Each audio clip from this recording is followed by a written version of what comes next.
बहुत समय पहले की बात है। किसी गांव में रामू नाम का एक व्यक्ति रहता है। रामू के परिवार में रामू की पत्नी और उनके 2 बच्चे रहते थे। एक दिन रामू अपने खेत में काम कर रहा होता है। रामू को खेत में काम करते करते शाम हो चुकी होती है।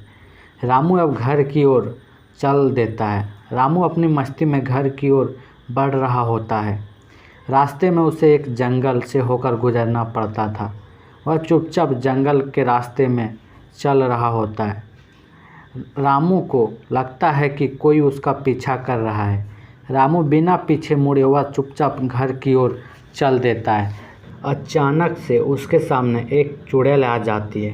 रामू चुड़ैल को देखकर बहुत ज़्यादा घबरा जाता है और वहाँ से भागने लगता है। चुड़ैल भी उसके पीछे पीछे आने लगती है। रामू और तेज़ी से आगे की ओर बढ़ने लगता है। तभी रामू देखता है कि वह रास्ता भटक गया है और वह जंगल के बीचों बीच आ गया है।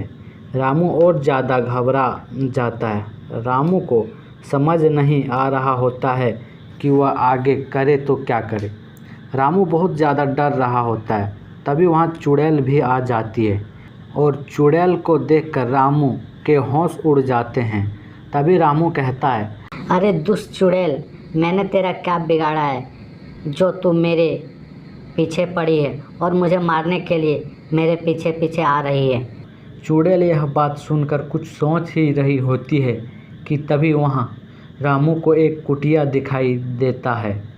रामू तुरंत उस कुटिया की ओर बढ़ने लगता है और वह तेज़ी से बढ़कर कुटिया के पास चला जाता है। उस कुटिया में एक साधु रहता था। वह तुरंत साधु के पास जाता है और उसे अपनी सारी बात बताता है और साधु रामू की बात सुनकर बाहर की ओर निकलता है। बाहर निकलने के बाद साधु देखता है कि चुड़ैल उसके कुटिया के बाहर खड़ी है। साधु तुरंत अपनी मंत्र से उस चुड़ैल को जलाकर राख कर देता है।